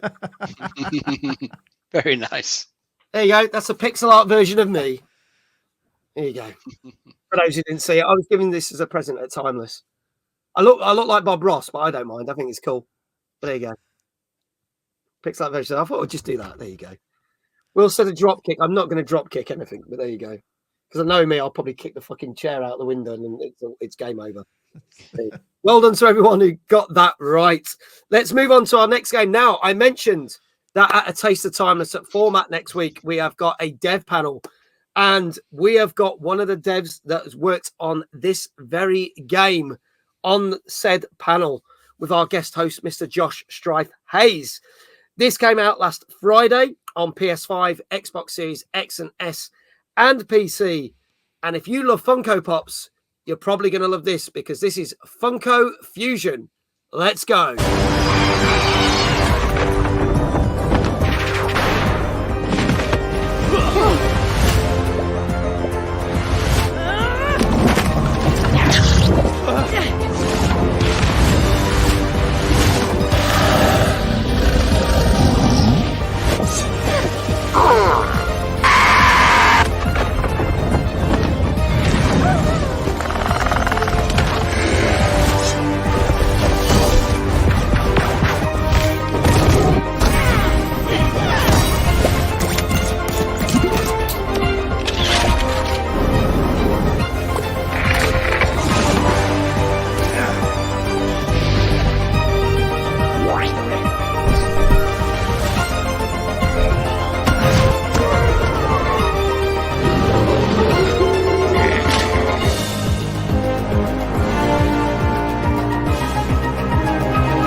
There you go, Funko Fusion, ladies and gents, which basically is basically Funko Pops, basically trying to do what the Lego market does. Really.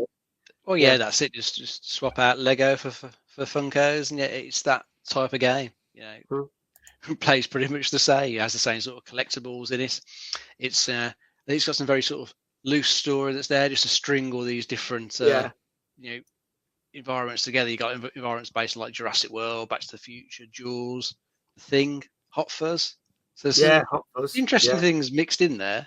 I mean, I'm surprised to see, like, say, Hot Fuzz in there. I wouldn't have thought that'd be something that would be big enough to go into a game like this, or would be that well known. But they've thrown it in there. There's also like Five Nights at Freddy's as well. So there's a whole sort of mashup of different things, just like slamming together. Loose story to link it, or you got to go and collect some crowns, defeat some big bad.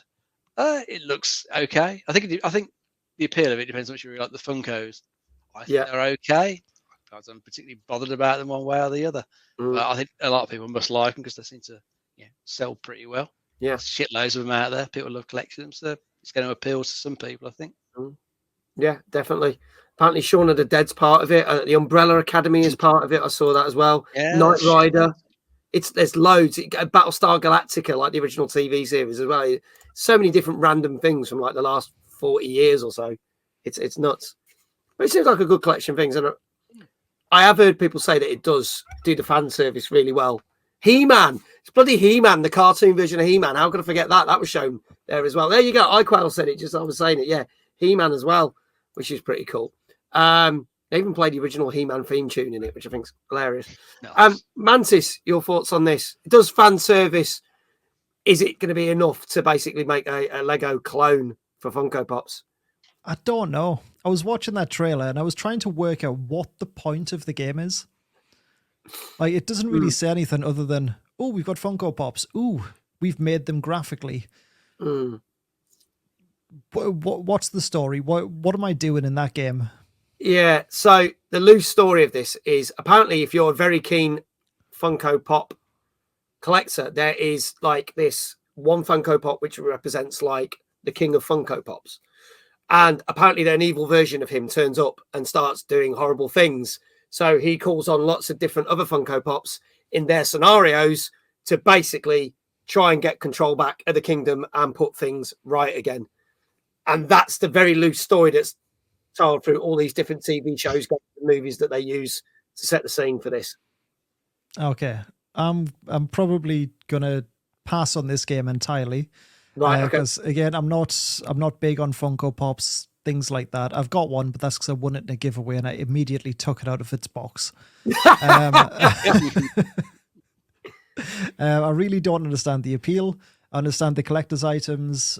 Yeah. For me, this game is more so, let's advertise Funko Pops and try and boost sales of the real world item. Okay. All right. Folks, get your scores in. We've got some scores already. Danka reckons it's a 5.5 because he doesn't think this is going to do well. Gozzo says a 5.5 as well. Manic says a 7. Ben says a 7. Jenny says a 6. Will says a 6. Manic says it's quite a funky game. I see what you did there, Manic. Mantis, I'll start with you. What do you reckon this has got? 5.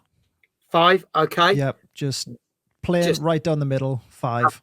As it goes. Yeah. Okay. Dave? I'm going to try 5.5.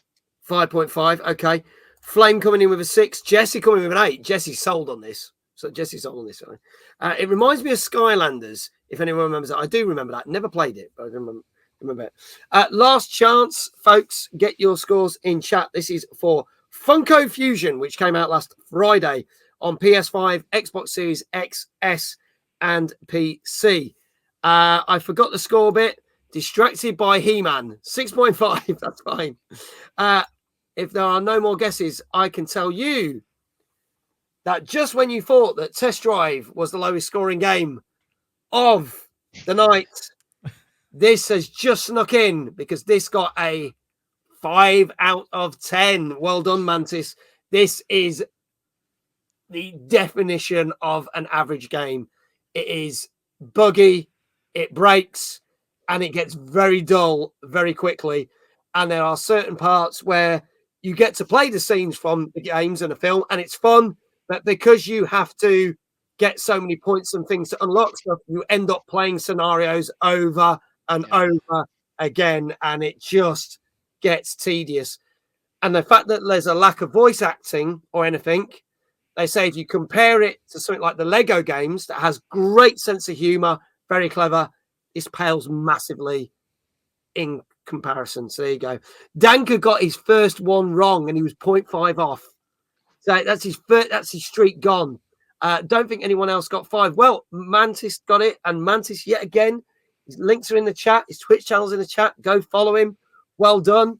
But Lego's better, exactly. So there you go. So that's why the Lego games are good. Funko Fusion doesn't, in fact, have the power.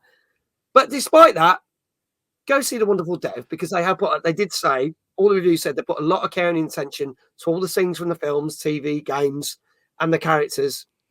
You can go see the dev. Don't give them a hard time when they've got them on our panel. Just be nice, okay? It's hard work making games. There you go. But apologies, I forgot he was going to be on the panel next week. I meant to say 8. Yes, there you go. Sorry. That's all right. We'll just clip that bit and we'll send that out on social media. No one will know. No one will know. There you go. So it was a 9 out of 10 for Funko Fusion. No, it wasn't. He got a 5. Should have been a 10. Should have been 10, yeah. It was Rob. Yeah, wouldn't have said that about Test Drive, though. Anyway, so there we go. Let's move on to our next gaming news. Now, not layoffs. This is slightly different.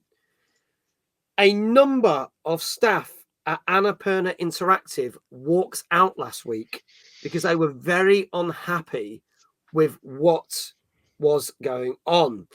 Now, Megan Ellison is the main CEO manager of Annapurna Interactive, and there was a leadership dispute because one of the directors, Nathan Gary, has resigned because they were trying to battle it out and basically say that they felt that a creative team of 30 employees basically wanted to move and separate their company so that they can concentrate more on the gaming side of things.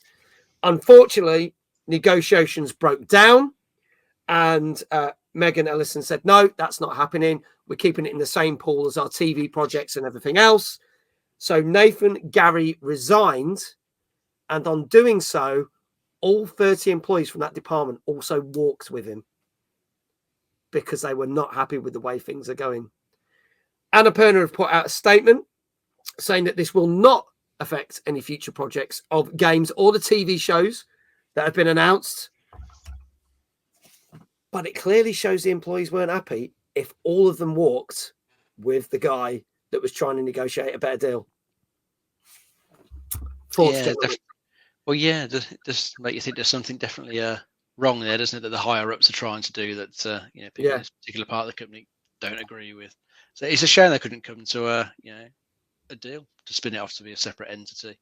Because they probably could have just moved over all those existing staff who know what they're doing, know the people they're dealing with, probably got good relationships, with the various people they're working with, and could have carried on and done something good. But they're gonna have to just replace them now, aren't they? Because that's all fallen through. Those people are gone. Yeah. Hopefully they'll all land on their feet and find something else good to do. But Annapurna are just gonna fill those positions, aren't they? So it's gonna be all new people coming in, having to build up the relationships with these dev teams that they've been working with from scratch. Just a bit of a shame. But hopefully it'll all work out, and the games that are being worked, hopefully they'll still come out in time and still be good and unaffected. Because they do put out, Annapurna puts out some great stuff. They do some brilliant stuff. I mean, Stray jumps to mind. Yeah. That's a fantastic. Yeah, absolutely loved it. Yeah. So, Mantis, your thoughts? I want to say congratulations to the 30 that walked out, or having the metaphorical stones to just walk out and quit your job like that.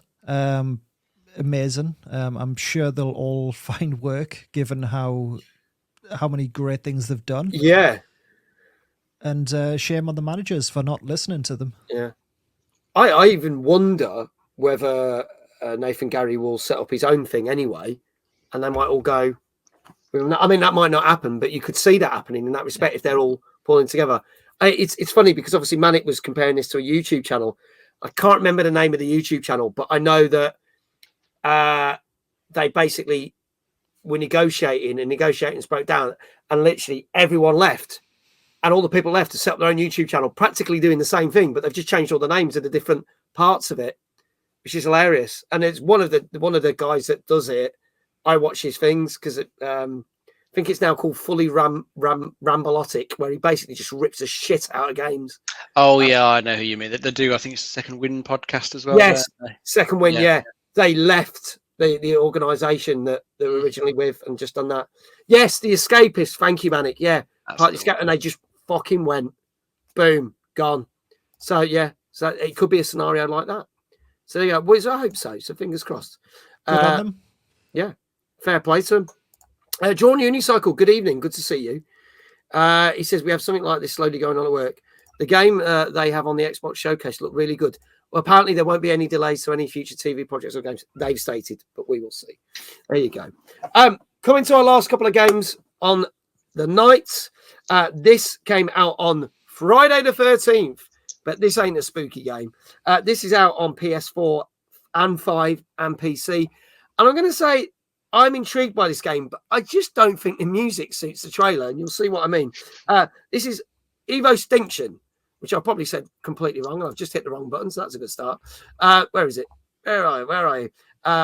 Evotinction. Let's have a look at the trailer now. This will be my final entry.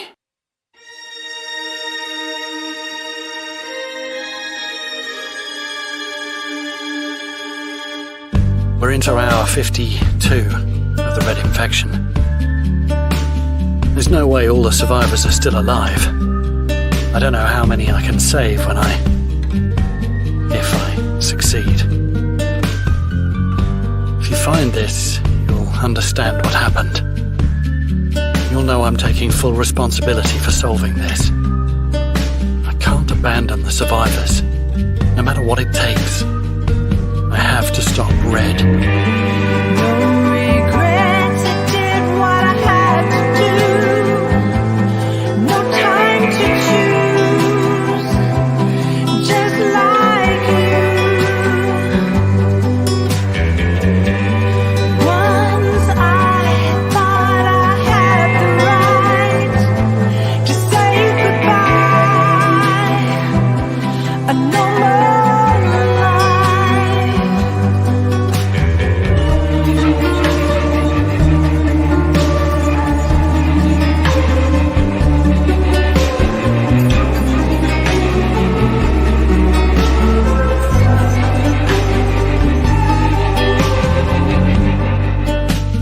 any choice in the matter.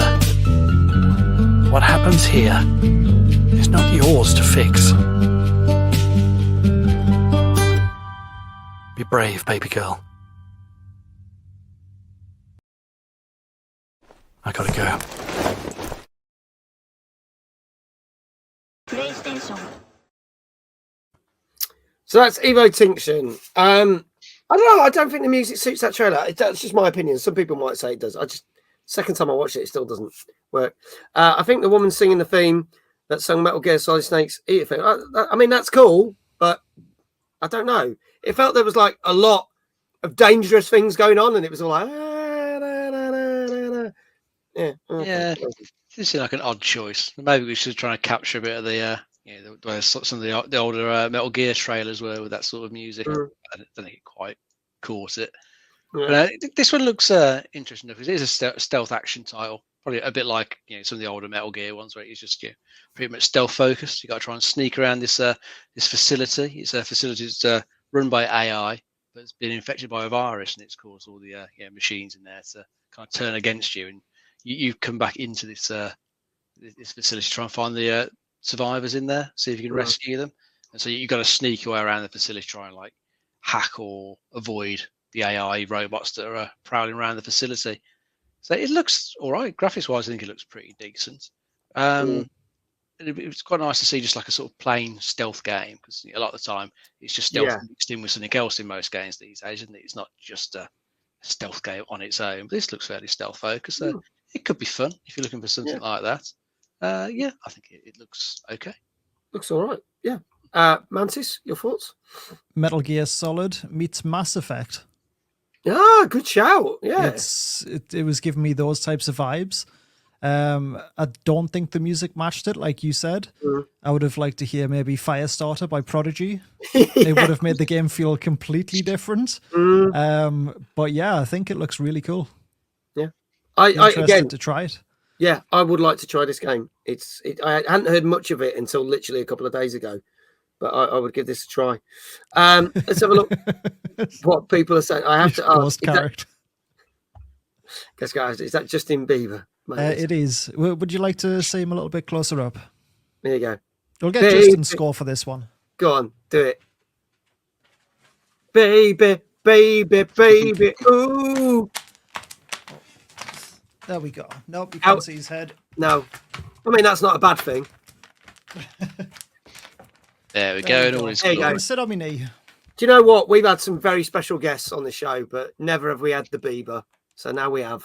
Yeah, so, I give him a pearl necklace, which you can see there. I can say he probably deserves one. Yeah, and if you know, you know, and if you don't, definitely don't Google it. Yeah, don't. Trust me. Or if you do, make sure you've got safe search on. Yeah.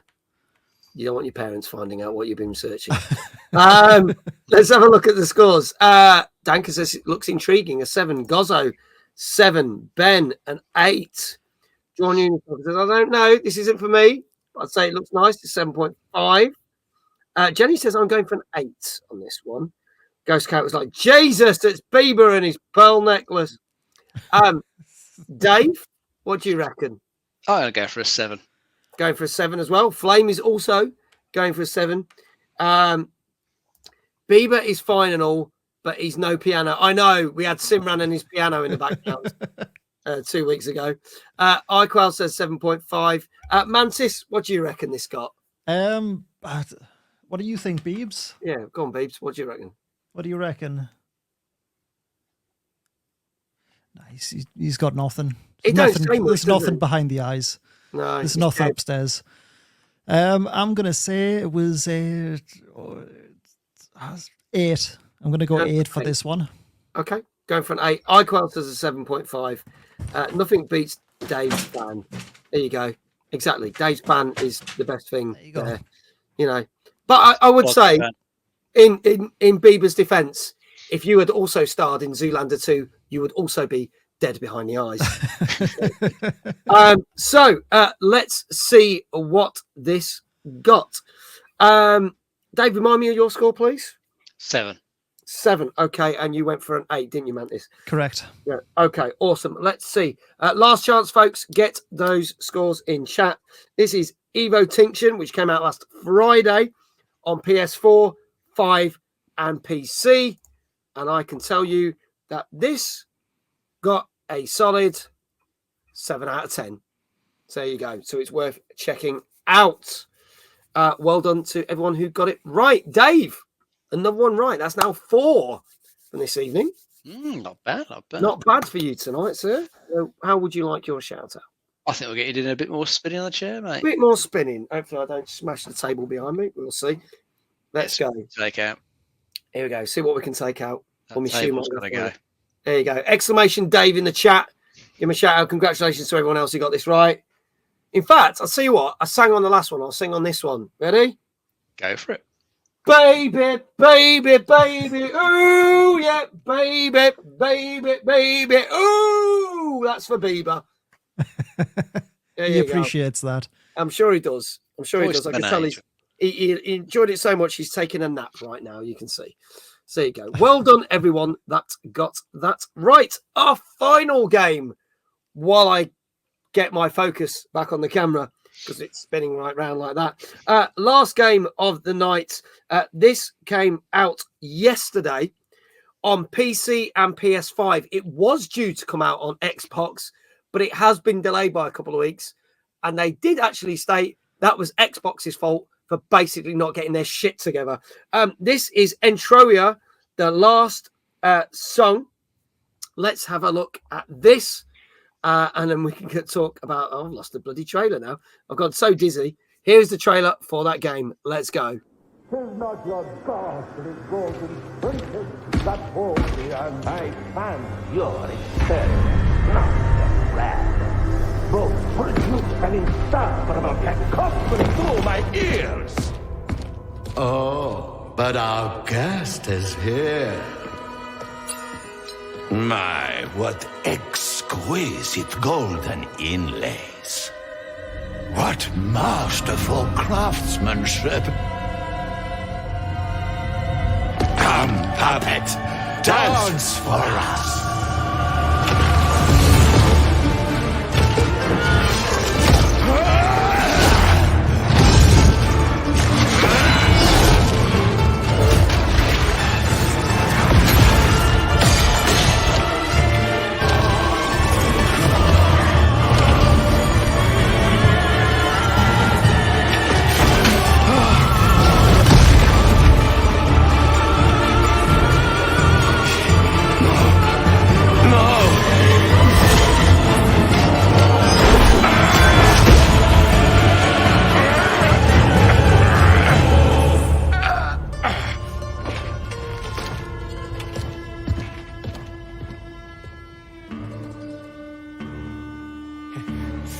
It's all your virtue, damn fool!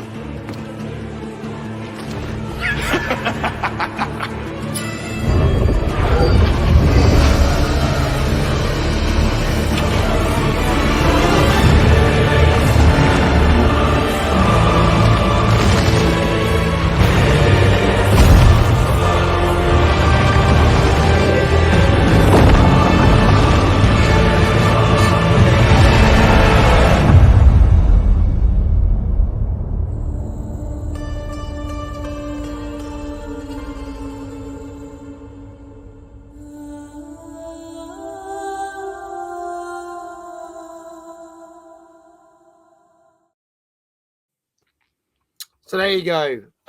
As we said, this is now out on PS5, PC. It was due to come out on Xbox Series X and S at the same time, but the devs basically said the game was ready to go and Microsoft did fuck all about it, so the game has been delayed. And they basically blame Microsoft for it. They did forget to show the game, so there you go. But yes, it is very much a Dark Souls kind of game, and Liza P, isn't it, Dave, this one? Oh, yeah. It's a complete Souls-like. This one's just sort of differentiating itself a little bit because it's setting itself in like a sort of Italian sort of inspired land, inspired by Italian folklore. So it looks a bit sort of brighter than your average Souls-like, which you're generally sort of dark fantasy. This is sort of brighter Italian sort of landscape that you're going to be exploring. Yeah. Which, from the gameplay I've seen, looks pretty decent. Yeah. It's a Souls-like. So if you know how those play, this is the same sort of thing.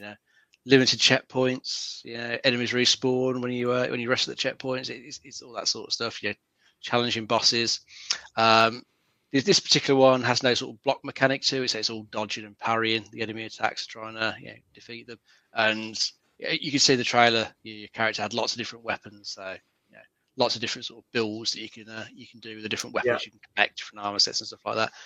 Build the character up how you want to play, and then use that to take on the enemies.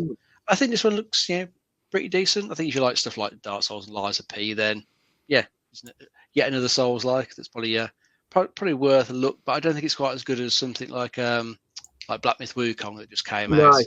Yeah. So I think probably if you're going to play a Souls like at the moment, it's probably going to be Black Myth Wukong. So people might look at this after they're done with that and looking for something else to scratch that itch.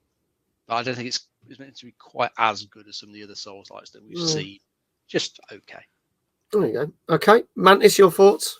Can you give me just 2 minutes? I need to BRB real quick. Yeah, sure. That's okay. Yeah, I'll take you off screen, my friend, Thank and you. we'll crack on. We'll give you a shout out anyway, even though you're not going to give a score, so it's okay. Score, Don't worry. I'm going to say 8. 8. Okay, we'll hold you to that. All right, we'll see you in a minute. So I guess we'll be back very shortly. There you go. So let's have a look at the scores that we got in the chat. Danker's saying a 7.5. Gozzo is saying a 7.5. John Unicycle is saying 7.5. Jenny says a 7. Dave, what do you reckon to this? I'm going to go for 7 for this one. Going for a 7 as well. So going with Jenny. What do we reckon? He's not going for a poo. Bloody hell. Ghost Carrot is saying a 7 as well. Flame is saying a 7. Folks, get your scores in. This is your last chance. This is Entroia, the last song, which came out yesterday on PC and PS5 and will eventually come to Xbox probably within the next week or two. They've said it's going to be a couple of weeks. But there you go. Any more scores, let us know. You change your name. You change your name. No wonder I can keep up with it. You change your name to Ghost Carrot. There you go. Ghost Carrot. There you go. From Emperor Carrot. Emperor Carrot would have been quite fitting for this game, actually. But there you go. 7.5. All the cool kids seem to be doing it. So there you go. All right. Any more scores, folks? Any more? Let me know. I think we are going to reveal the score for this one. And as I do, I will bring our guest back. Welcome back, Mantis. There you go. Hello. Let's go for this. I can tell you that the score for this one is pretty much what most of the people said in chat. This got a 7.5. 7.5. So there you go. Well done. iQuail, well done. You got it right. Drawn Unicycle, well done. Gozzo, well done. Danko, well done. Ben, do you know what? Ben's just in there with it. I'm going to let Gozzo got 7 out of 8 tonight. That's good going. Nice. Ben, 7.5. I'm going to let Ben have that just in time. Dave, remind me, did you say 7 or 7.5? I said 7. I'll be honest. I should have gone with the cool kids. Yeah, very honest. Yeah. Oh, you're both off by 0.5. It's all good. There you go. Danko got the same as well. Not a full house as well. But they did good. They did good tonight. There you go. Also, let's do a couple of other games that came out that we couldn't fit in the show. There's quite a lot that came out this week, so we're going to whiz through these. All the trailers for these games, the scores, and the release dates, and what you can get them on will be in my Discord. !Discord in the chat if you want to join, and these will appear in about an hour's time after the show. But we had out last Thursday the Satisfactory, which turned out to be more than satisfactory as it got a whopping 9 out of 10 on PC. We had Yars Rising, which is actually a prequel to the original 70s game Yars Revenge, which is out on PS4, 5, Xbox Series X, S1, Switch, PC, and on Atari VCS. But it got a 6.5 out of 10. We had the Shooter, which is very similar to Angerfoot, I Am Your Beast, out on PC, which got a 7.5 out of 10. And then on Thursday, we had a slew of games, 5 other games that came out. We had Self Loss, which is out on PS5, Xbox Series X, S, Switch, and PC, which got an 8 out of 10. We had Wild Bastards, which was also made by the same people that made Void Bastards, if you remember that from a couple of years ago, on PS5, Xbox Series X and S, Switch and PC. They got a 7.5 out of 10. We have got a game that we are playing tomorrow night as our community night. We've got Jackbox, the Naughty Pack, which contains 3 games out on PC, PS4, 5, Xbox Series XS and 1, which got a 7.5. We had Celestia, Chains of Fate out on PC and Switch, which got an 8 out of 10. And on PC, we had Death Sprint 66, which got a 7.5 out of 10. All those trailers for those games you can find in my Discord, !Discord, if you want to join.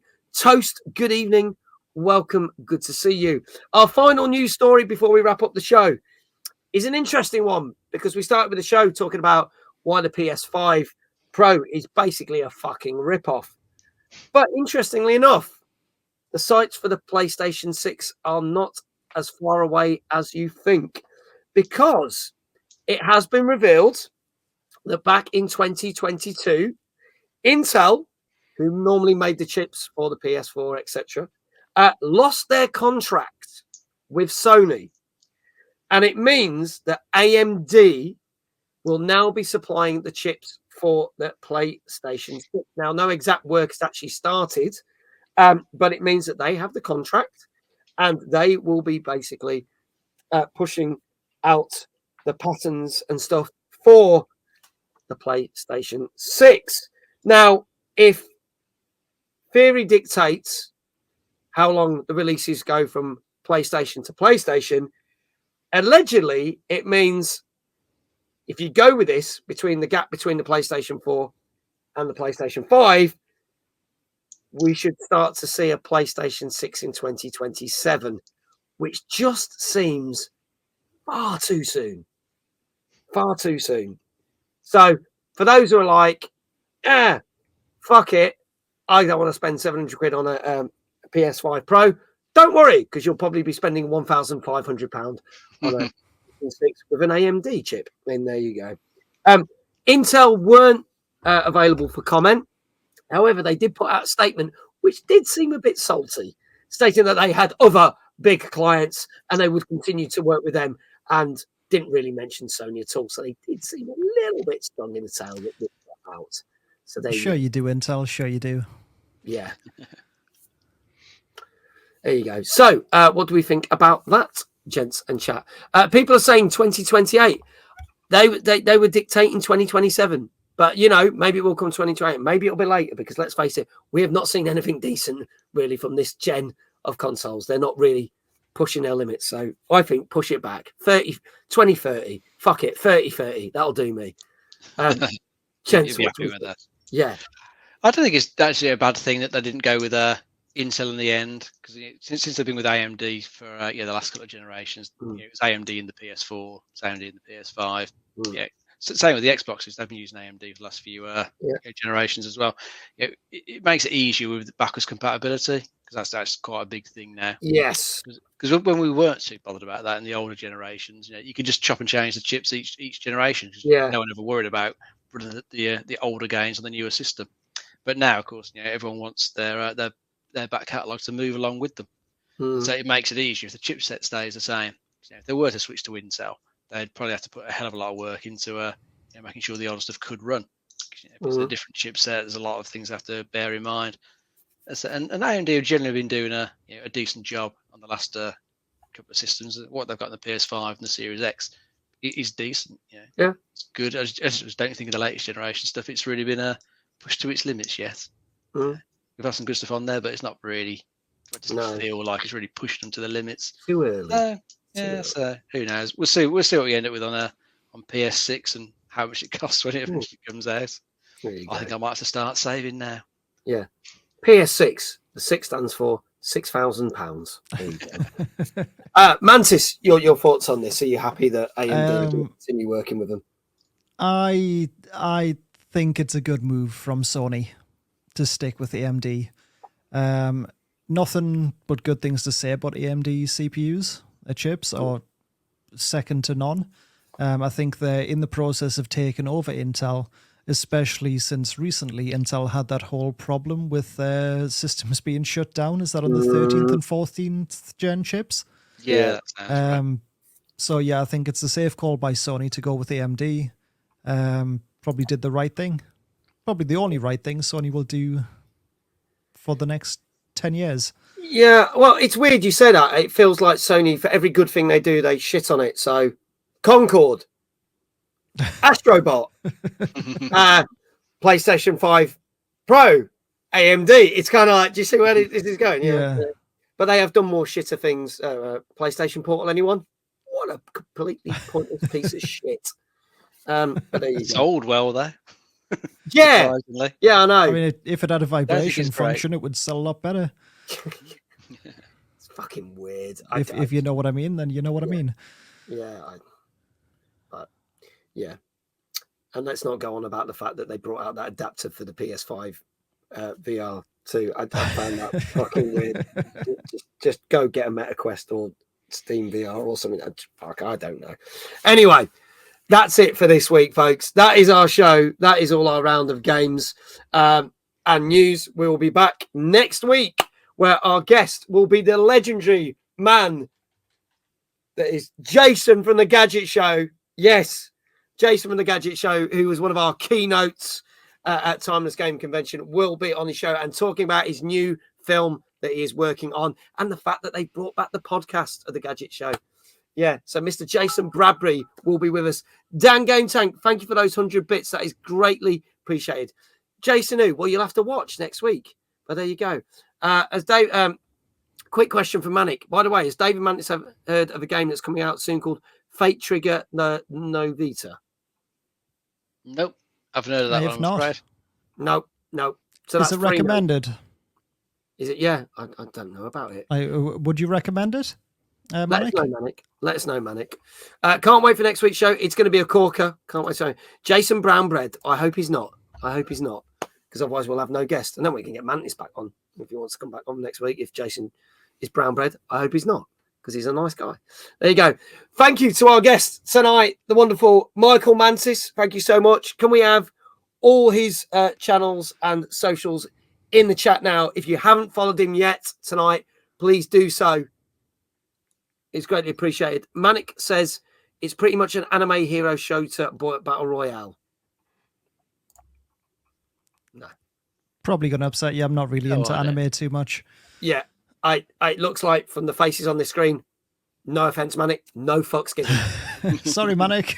not our kind of game, clearly. Sorry, mate. I mean, he laughs, so he got it. That's all right. But there you go.